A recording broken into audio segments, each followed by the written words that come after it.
Hello viewers, welcome to Samitech Installations.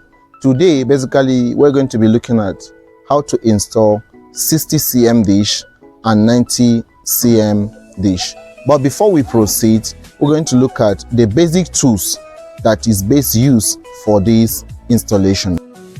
Okay, basically these are all the tools needed for a successful satellite installation. I will start with the hammer. The hammer here is a tool that is used to fasten the bracket of the dish either to the wall, to the fascia board, or on the zinc. That is where you don't want to install on a pole, on a pipe. Okay, so you have to use this one to fasten the nail on the bracket so that it will be well installed. Then we have the screwdriver. Use a screwdriver, okay, basically to screw some nuts that are there, or to screw some bolts there that are for the screwdriver.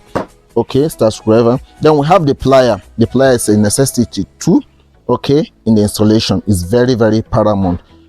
Now here we have different sizes of spanners, starting from the 10 spanner. This is a 10 spanner.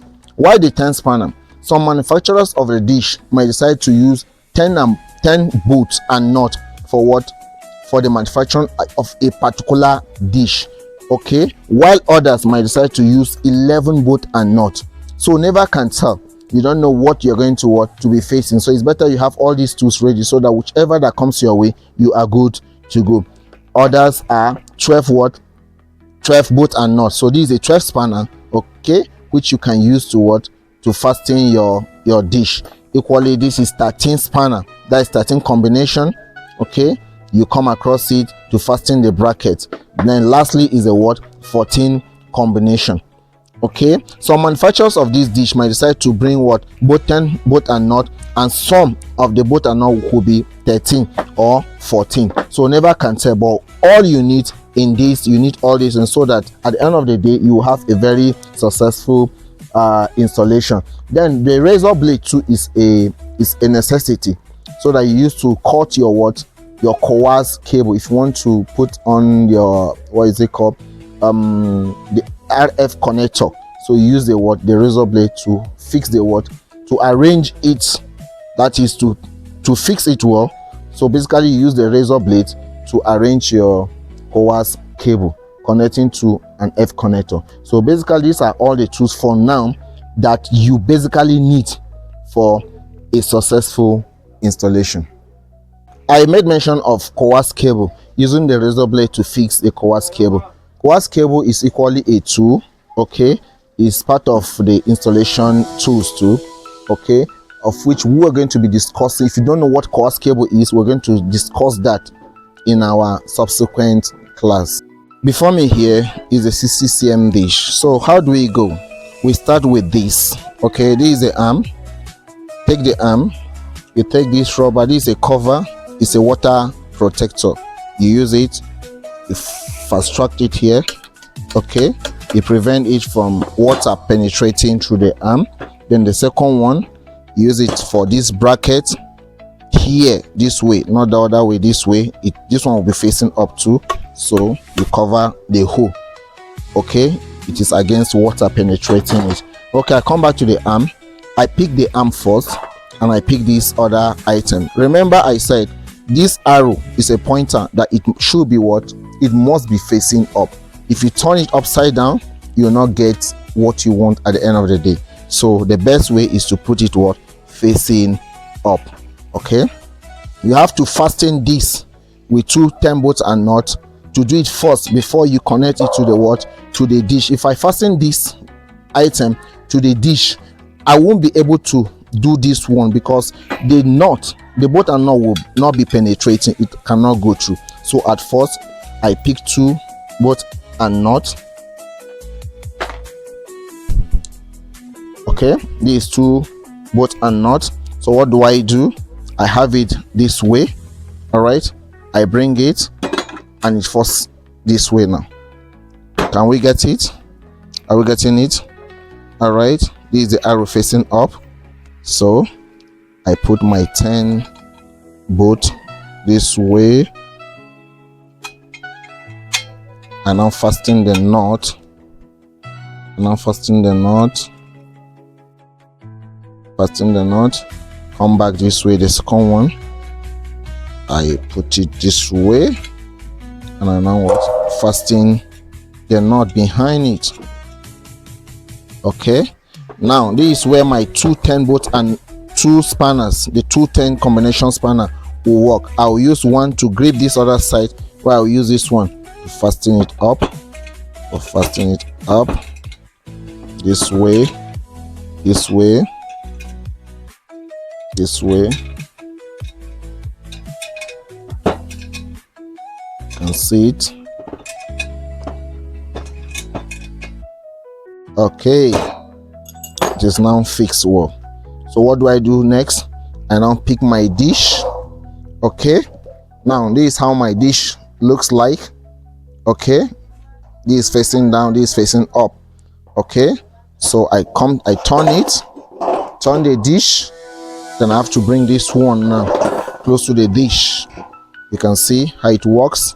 So this arrow is facing upward. Okay, to be facing upward. That is, the arrow now is facing upward. If I turn the dish, you can see this is how it is. All right. Okay, I'm turning the dish. Okay, what do I use? Then bolt and nuts I have to pick. I will be picking 4 bolts here and 4 nuts. Basically, these are the ones I pick. You can see them. Okay, these ones. All right, they are the one that will go through this hole. Then I will use the nut to fasten it behind. Okay, so I will take it one at a time. I put this one here,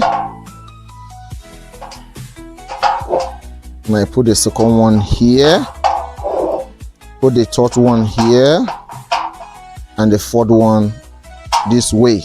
And now turn the dish. You can see how they appear at the back of the dish. All right. Okay, as they appear at the back of the dish now, this is what I have. Then I have my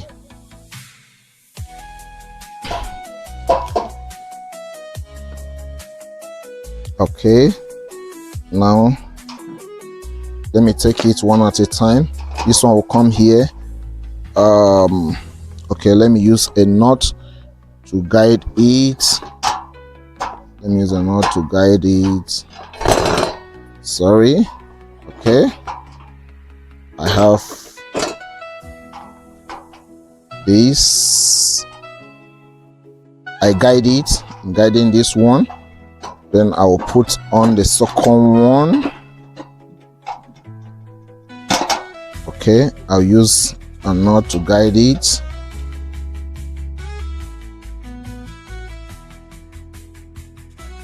I'm guiding it. Same applies to the third one. Use a knot, 10 knot to guide it. I'm guiding it.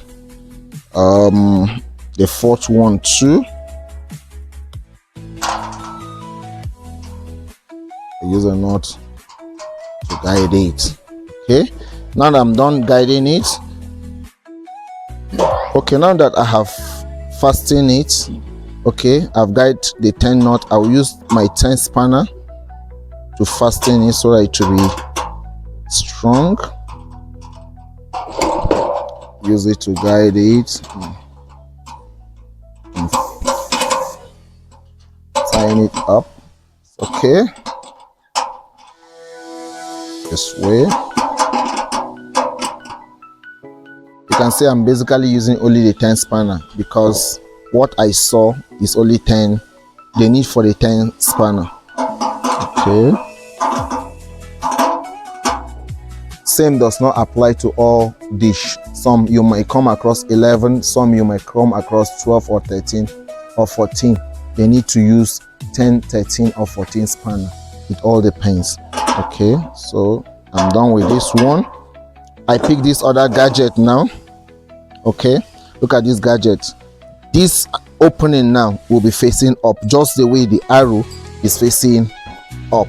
Okay, so this item here, I'll put it here.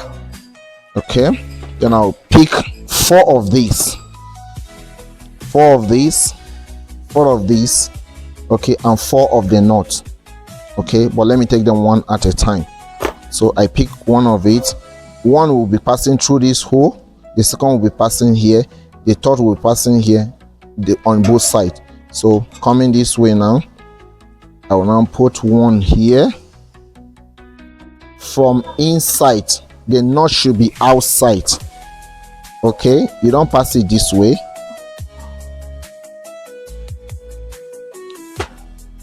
Do not pass it this way, it will not go, you will not get what you want. So it must be from inside, from within, okay. From within, you have it this way. Use a knot to fasten this side, okay. Then we'll pick the second one. We pass it from within, okay. We use a knot to fasten it up. Take the third one, we come on this very side from within, okay. Pass it through, use a knot to tidy it up. So the last one is this one, from within, pass it through, use a knot to fasten it up, okay. Now for now, I don't need to tie it up with a spanner. It must be flexible. Reasons being, I have to use it to track my signal, so it must be flexible. Once I am able to track my signal, that is when I will use a 10 spanner to tie it very strong, so that against the wind, so that it will not shake. So basically, I'm not done here. Let's see, there's another item.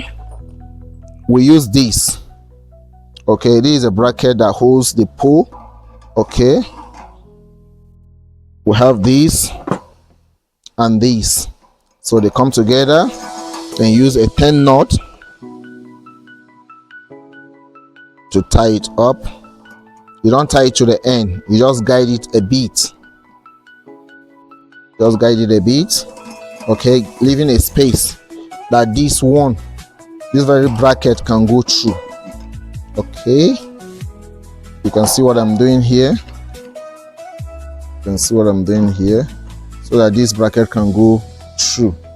All right, you can see. So it should be a bit flexible for now, so that, but if I'm putting on the pole, it will be a different ball game. If I'm going to mount it on the pole, I will do away with this one. I will do away with this one. Assuming I want to put it on the pole, something like this, okay. I will do away with the other bracket, okay. Putting on the pole, I don't need this bracket like this. This is how it will go, okay. But if I'm going to install it on the on the wall, or on the fascia board, on a zinc, depending on where I want to, and I need this bracket, that means I don't need a pole. I have to use this bracket here, okay. Let me still go back to the bracket. There are other things that will go to the bracket. This one goes to the bracket. We have this 10 bolt and nut. You pass it through this hole,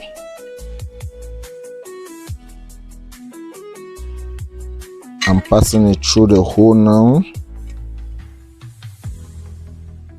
okay. I use this 10 to fasten it up, okay. You can see that is where I need my 2 10 bolts and nuts here, 2 spanners to fasten it up. I'll use 1 spanner to grip the other side, okay. Once I'm done, I'll take this one with this 10 bolt and nut too, and apply the same. Must pass through this way, through this hole, and this way. Then I'll use my 10 knot to fasten it. I'll guide it. I'm guiding it now, okay. Now basically, let me fasten this one so that it will be more stronger, so we'll get something. Oh,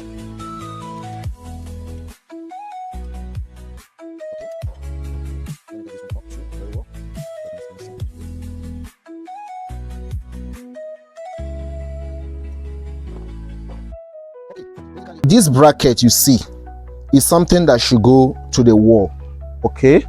Can I give an example? This is how it goes. Okay, let's see this way. Let's see this way. The bracket should come to the wall like this. This is how it appears on the wall. Okay, while the dish will come here and be facing wherever. If it's on the fascia board, you want it, or if it's on the wall, that is how it appears. You nail here, you nail this way, you nail here with the hammer. That is where the need for the hammer now comes. Okay, you nail this one, nail this one, nail this one. Okay, and while nailing it to the wall or to the fascia board, wherever you find a convenient space to do the needful. So that is how it appears. This is how the bracket appears on the wall. Okay, so I'm coming back here. Now let me put my dish on it. I'm putting my dish on it. Okay, I'm putting my dish through it. Okay, so basically this is how it will be appearing.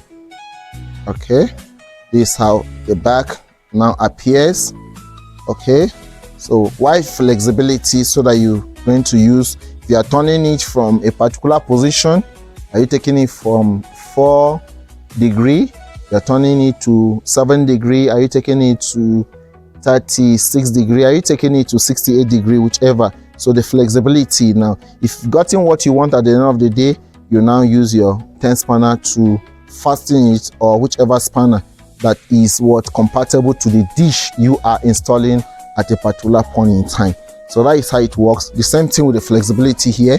Okay, once I've gotten my my position, I'll use my my spanner to fasten it up, tie it strong, so that it will now stay. So at the end of the day, this is what I have. Assuming I'm looking for 4 degree, okay, 4 degree east. So I've gotten it. Assuming this is just what fastened to the wall. So which one comes first? You fasten the bracket to the wall, then you now put the dish and start looking for your signal at the end of the day. So you can see at the end of the day, we have been able to install. Now, before we call it a day, this is the LMB holder. Okay, this is 8 bolt and nut. Okay, you bring the LMB, you put the LMB this way, the knot should come downward. This is a knot, so we take it this way, we take the bolt. Now this is where the need for the screwdriver comes into play. I use the screwdriver to fasten the 8 bolts and nut on the on the LMB holder. This is called the LMB holder. Please note that there are different types of LMB holder, just as we have different types of LMB. This is the KU LMB. We have the C-band LMB. Okay, basically the C-band LMB is used for bigger dish, not KU, because this one is KU dish. Okay, this KU dish. So the LMB, I'll talk about the LMB and how we can use other LMB in other videos. The same way with the LMB holder, we have a special LMB holder for the C-band LMB. Okay, there's another thing they call the Scala too. Okay, whenever I'm talking about the C-band LMB, I'll be equally giving us highlights, or I will talk more or expatiate more about the Scala itself. But basically for these lectures, this is the LMB holder. Okay, and this one is called the KU LMB. So I now fasten my LMB. Okay, I should not tie it too strong, but I should tie it a bit okay, because this is a plastic, so that you not break it at the end of the day. So I use my 10 bolts and my 10 knot. I'll now come this way on the arm, put it here. I use the bolt, it should go from the front, pass it through this way. I use my 10 knot and guide it up. Use my spanner, my 10 spanner, tying it up. Okay, I'm done with this. I'm done with coupling the dish or assembling of this dish. This is a 60 cm dish, well assembled. Please, whenever you are assembling, if you are in front of the dish as it is now, I'm facing the dish, this is my left, the LMB port should be on the left side, not on the right side. It should always be, try.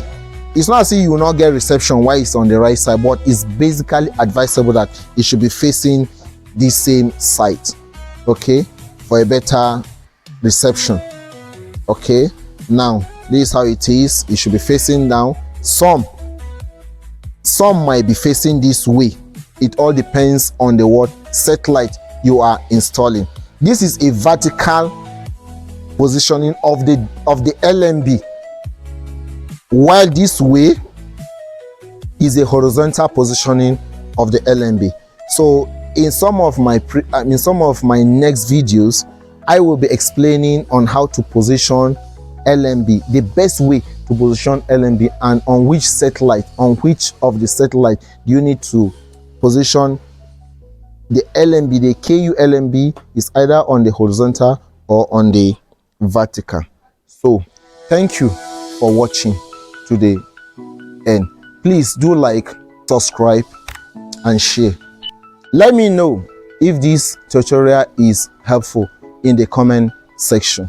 See you in the next video.